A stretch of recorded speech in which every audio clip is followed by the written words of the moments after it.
Okay, so we're gonna change a little bit of the format. We had like two presentations, so this one is gonna be more like on free will. So it's gonna be a conversation with Krista. So again, there's the chat, there's a Q&A section for everyone. So if you have questions you want to ask Krista, please drop the questions here. So Krista, first of all, thank you for being with me again here with the ATC. Thank you so much for having me. Sure. There's been conversation today about the metaverse and NFT, and I think what's interesting is that last year, if you look at everything that was going to the news, we heard a lot about the metaverse and NFT, and there was a third word where was Krista Kim. And so, if you haven't heard that name yet, I will let Krista Kim introduce herself. But before we start here, I just want to share something that is happening right now in the month of February at 11:57 p.m. every night on Times Square. And that's this. So Krista, can you please describe what we see here? What we see here is a project that I call Continuum. It's a world tour where I am repurposing the screen as a mechanism for healing and for wellness for humanity. So I basically taken over Times Square and I hijacked 92 screens at midnight every night for 3 minutes for people to actually have a moment to breathe in one of the most hectic places on earth. Yeah, it's absolutely fascinating. Why did you want to bring this here in New York specifically? Well, I've always dreamt about taking over the screens in New York and Times Square in particular, because the message behind this project is really about integrating meditativeness and mindfulness into our digital culture. Basically, I believe that we've been through a lot with social media, and Web 2 is all about mining our data and selling it to third parties without our permission.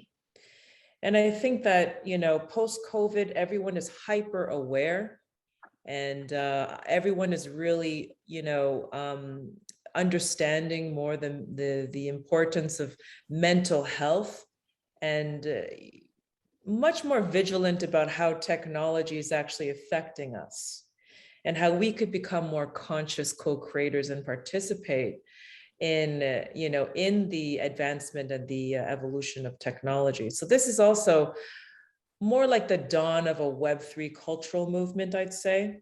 And I think that post-COVID and with the crypto revolution and with NFTs that are coming to the forefront of our culture, and our cultural landscape is changing. And I believe that this is a pretty big statement in the world that we are experiencing change and that things are not the same after COVID, and we've entered a whole new civilization. So Krista, for the audience that do not know you yet, could you describe a bit of your background and experience that led you to being like today one of the most important figure in the metaverse and NFT? So would love you to share your experience. Of course. Well, I've been practicing digital art since 2012 when I was studying for my master's in fine art in Singapore at LaSalle College of the Arts. And while I was there, I used to paint. I entered the program as a painter, oils and acrylic. And I was really into, abstract expressionism style. And for me, I needed to feel an emotional and a spiritual connection to work, to the art, and to the process.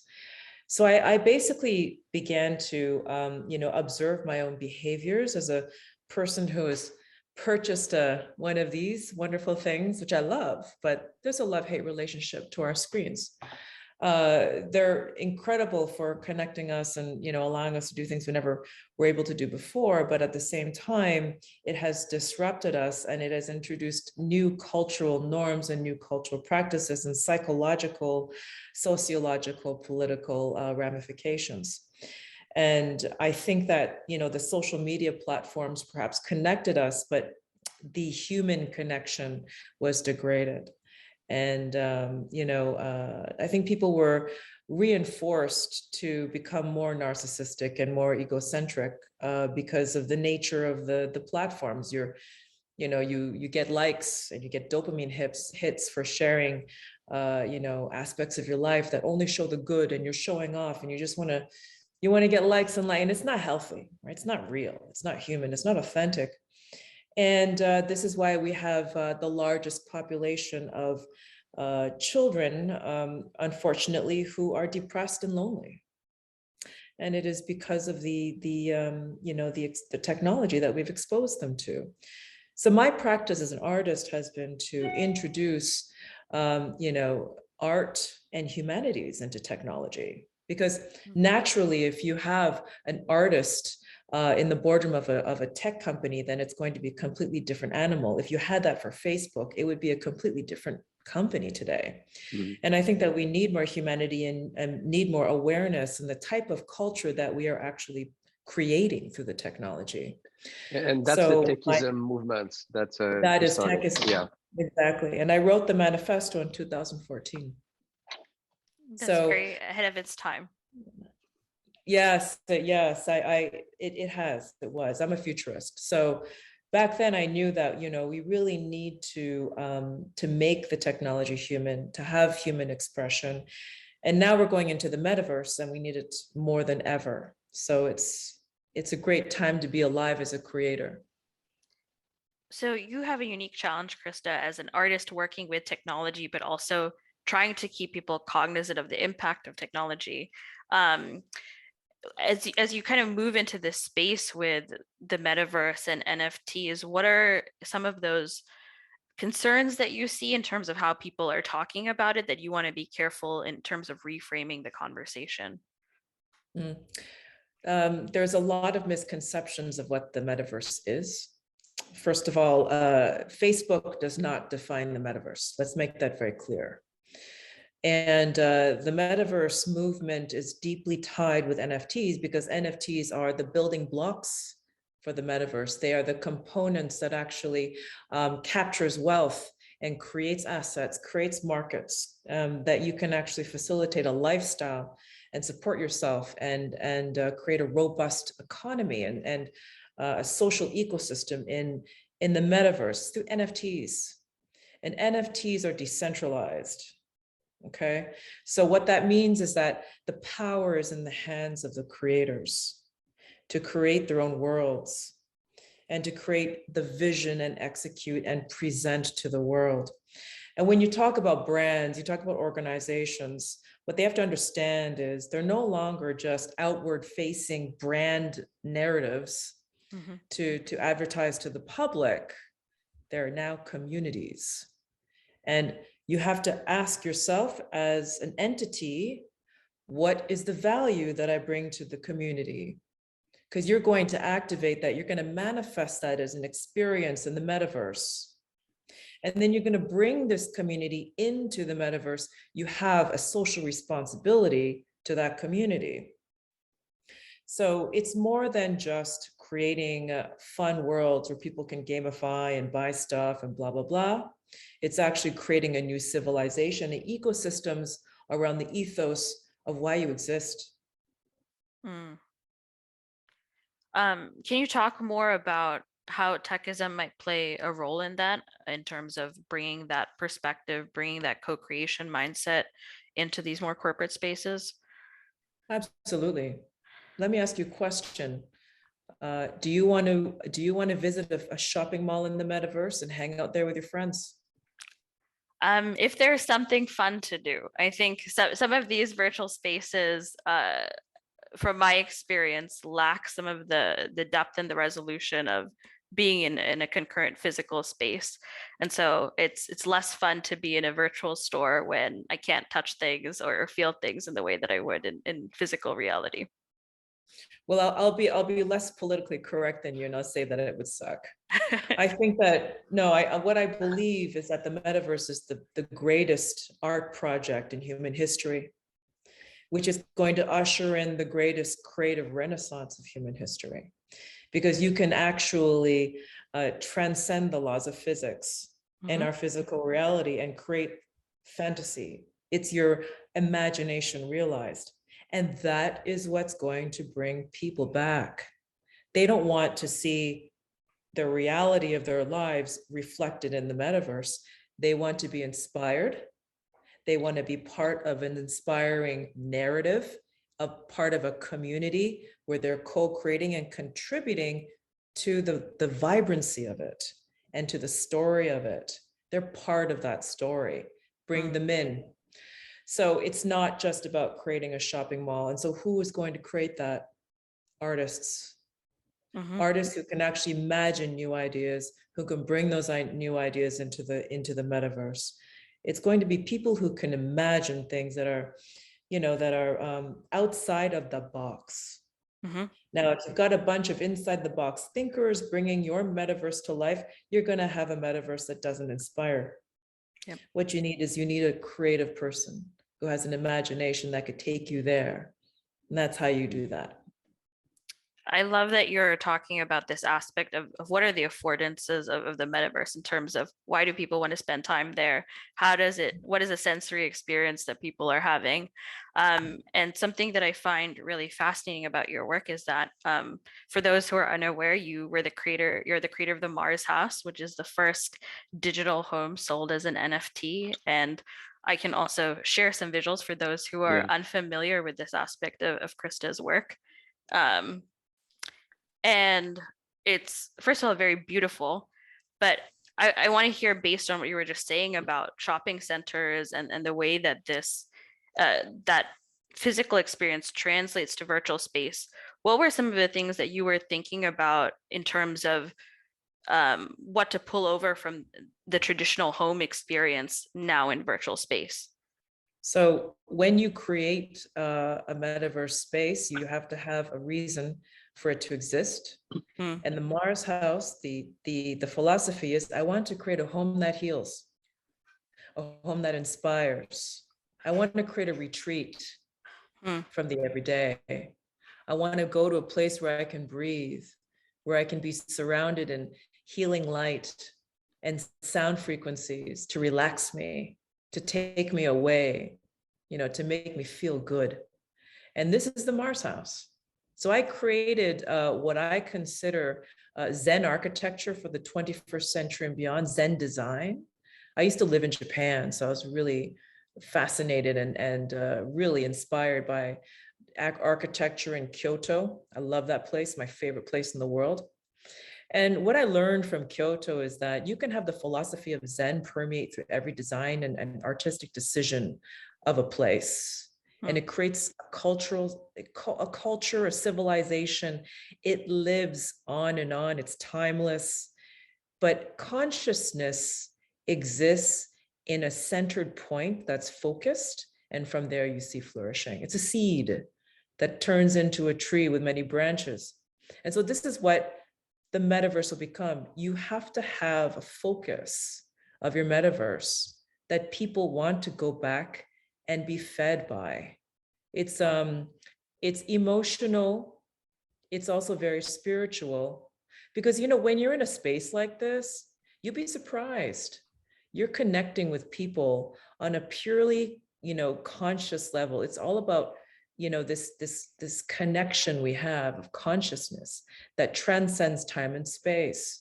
So example, when Eric and I first met in the Mars House, we actually had this wonderful rapport, right, Eric? Yeah, that was so strange at the beginning, because you were inviting me in your house, and so I remember we did a tour, put my VR, and we did a tour of the house. You walked me through that, but very quickly, when I started getting used to your avatar, and I could just listen to your voice, then there was this rapport that was created. And I remember there was you, there was Sophia. You were in New York, I was here, and someone else in Pasadena, and then we completely forgot where we were coming from, and we stayed for an hour preparing for the interview, and we actually talked about a lot of things in that environment, and that was really soothing. And that's the thing. I think that's, you want to take people into a space that's curated, where they get the feeling that you intend to express, and that has to be clear. And you can't have that in a space that's you have to have it organized. It has to be well planned. And it's not just something, you can't have a place that's a chaos and a cacophony. Mm-hmm. What are you going to get out of it? Like Times Square, people are saying they actually feel nauseous these days because, you're overstimulated. You don't want to do that. People are hunters and gatherers. They focus on one point and they achieve it. That's how our brains function. So when you're creating for them too, you need to make sure that everything is well curated and focused also. I really like one aspect of what you and Eric were talking about, which is this element of shared context. And by being kind of in this shared space together, having some common ground despite being in disparate physical locations. And I know we live, technology sometimes can serve to separate us, right? We all have custom social feeds. We're all seeing different news articles. But I like how you've designed the space as a space that people can be in together. You'll be surprised when you take people outside of their world into a fantasy. People change. It's like when you're on vacation, you fall in love on vacation or something. You know what they say, right? When you could easily fall in love on vacation. It's a very similar thing where you take people outside of their reality, and then you meet new people in the metaverse. It's a whole new type of social interaction. It's transcendent. I think this speaks a little bit to this question that we just got from Andy, where Andy is asking, how do you kind of reconcile this need to decouple from technology while also using the virtual space as a means for this transcendence? What's kind of gained by moving to this virtual space that you don't get from simply meditating or having a conscious embodied experience in the real world? I meditate twice per day. So, I definitely am living in the real world, and I have two kids. We live in our real world. But the reason why I'm creating these spaces is because you have to, because the world is becoming digitized. We are digitized. We live in a digital civilization now, and the world is going into the metaverse. That's inevitable. The space is growing. There are billions of dollars being poured into the infrastructure building this new technology. Very soon, we're going to be wearing Apple glasses that offers us a seamless digital layer of digital existence and experiences. As an artist, I feel that there is a responsibility, and for all creators, to make sure that we create quality and make it humane so that we're not harming people or jeopardizing future generations with the technology. Mm-hmm. And I think that so far you've actually spoken to kind of design and these like layers of design as being a part of this. So I know you've mentioned, the conscious design of physical architecture and space, or virtual architecture and space to enable transcendence. You've talked about kind of the systems of how these spaces are created in terms of giving power to artists to design and the design of the engagement as a whole. What are some of these other affordances and kind of design principles that you think of when creating within this space? Well, first of all, I want to make sure that people understand that Roblox and Sandbox and Crypto Voxels are first generation. As much as I respect these platforms as first movers, and they have achieved a lot in the space and gained a lot of recognition and adoption, I think that very soon, the next generation is photorealistic and offering very high fidelity, quality, immersive experiences. We're still very early, but I would say that we are 6 months to a year away from having virtual reality experiences that are hyper realistic, hyper photorealistic, or very close. And even 3 years away from almost indistinguishable, layering of digital experiences, which is going to be a whole new level of the world will change. It'll be a different kind of reality meshed with digital. Mm-hmm. In terms of preparing people to, move into that space, I think the fact that you're creating spaces like Mara's House that are about conscious disengagement even within the virtual context is really important. In terms of mechanics for interaction in space, and Mars House is a space that's a great container for people to be social and to have a context for communication. What do you think about the types of creation tools and co-creation that's possible within virtual worlds? Oh, it's endless. I mean, we're so early in this space. It really boggles my mind because things are changing at such an exponential rate. What we're going to be able to do is people are going to be able to purchase spaces and curate them with the things that they love. And they're all going to be very affordable. And people will also be able to create with their own tools and create NFTs and buy and sell. We're going to have robust economies of services and NFT objects that we buy and sell. It really is all about community in the end, right? So every community will have NFT projects that support the projects or DAOs. I mean, NFTs are going to be everything. I mean, whether you're going to go to the dentist, go to a lawyer, get an education, a graduate certificate, whether you're going to have your medical files in an NFT, everything is going to be NFTs. So you have to really consider the fact that, whatever we do in the real world will also be in the metaverse somehow. There's going to be this integration. You're even going to see your family doctor in the metaverse.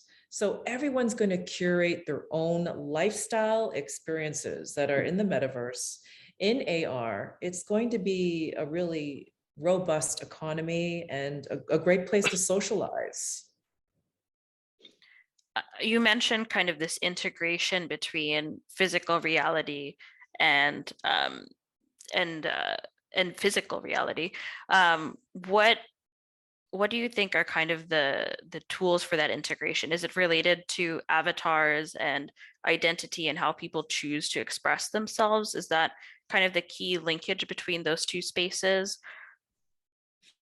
There will always be physical and digital tie-ins, especially when you're talking about, social tokens, right? Social tokens, utility tokens, and security tokens, meaning that, everyone's going to belong to an organization, whether it's a school, whether you're providing services for your company as tokens. Like, everyone is going to be participating in Web3 through the metaverse and providing services and doing things in the metaverse with their customers. And I think that this integration between what you do in the real life and NFTs brought into the metaverse, that's going to be commonplace. It's not only going to be retail either. It's going to be education. We're going to take courses in the metaverse. We're going to have learn to earn, where children are actually paid to learn, and they're going to earn tokens and enrich themselves, enrich their minds. They're going to be able to travel to Bhutan even without being there. They're going to go learn about how the indigenous communities of the Amazon forest live, because they're going to attend workshops in the Amazon forest in the metaverse. And then those NFTs in turn will support those communities and support the cause to preserving the rainforest itself. So, what we do in the metaverse, because of the human interaction and the groups that we support, the people we support, the organizations, the companies, it's going to affect the real world. I think that's a really beautiful vision. And it sounds like what you're talking about, Krista, is less of a vision of the metaverse that's about, virtual spaces and NFTs, and not necessarily just those high level, ways we're talking about the technology, but really about an integrated data layer that's able to bridge our experience. So we have something that feels very continuous, something that feels very persistent, and can incentivize engagement in both directions, where it can get people to learn in the real world by giving them virtual incentives, or getting community collaboration in virtual spaces to act in the real world in some way. And this kind of interplay between virtual and physical, where NFTs are maybe a piece of it, virtual reality is maybe a piece of it, but it's more than that. It's more than that. It's about creating a whole new economy of experiences. And culture is the new capital. And everyone has culture to give and to sell as an NFT, as an experience.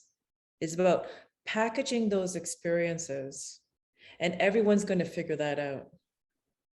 Everyone in the world is going to figure out how they can actually add value and bring people into their world and how to monetize that and support their families, no matter where they are in the world. We can provide education to girls in Afghanistan. If they can't go to school, they could put on a VR headset or learn in the browser in the metaverse, take classes. And medical care to families that normally, maybe they don't have a family doctor in their village, but they can actually visit one in the metaverse through their smartphone. So, you know, we basically are going to create, you know, a metaverse where people can connect and create opportunities to connect and monetize through services, cultural capital, experiences. We have a question here kind of about what does cultural capital mean? Is it about actual culture, about your ethnicity, or is it more about content creation? What might that look like in the context of the metaverse? Yeah, it means everything. It doesn't have to, it's not only about, you know, your ethnicity. I'm talking about whatever information or talents that bring value to others. That's an artistic expression. And it could be also based on your skills and knowledge of your culture. It could be that you are actually creating, you know, a wonderful shaman experience in the metaverse. I actually am mentoring a shaman who is an Indigenous Canadian, and she wants to create shaman healing therapies in the metaverse. That's cultural capital, right? But it's a cultural experience that people will want to experience in the metaverse because it's new. They learn from it. They take something out of it. It's a human connection. And a lot of this you have to understand is, you know, it's not just a place where you play a video game and you're shooting each other and it's transactional and you're play to earn. It's more going to be like, how can I connect with people and add value, and what kind of experience and value can I add to people's lives? I think that's a really great, I know we're almost at the hour, but that's a great way for us to kind of wrap this up, right? That's a beautiful vision of what the metaverse can be. Really less about IP and ownership being there, but about collective IP and collective co-creation and persistent identities. Eric, I think you were gonna. Yeah, absolutely. And Krista, I mean, because we're coming on the hour now here, and I know, I mean, you're going to be leaving Canada soon to come here in LA. So Yes. would you mind sharing what's next? What's the next project you're working on? Oh, actually, I'm creating a metaverse studio called Metaverse, METTA verse, double T. And the reason why I chose meta is because meta in Sanskrit means friendship, amity, and direct connection with others. It basically goes to the core of human consciousness and connection. That is actually something that could be quite powerful and profound in the metaverse. And we will curate special projects with leading brands and celebrities and artists to create a metaverse platform that actually is a showcase of robust cultural economies. And it will be very interesting and fun. We want to focus on education, health and wellness, tourism, and art experiences. Wonderful. Great. Krista, thank you so much for your time. It was, as always, so great to have you with us. Thank you so much. And thank you all. Wonderful questions, by the way. Thanks, Rachel. Thanks, you, Krista. Rachel. Love to hear from you.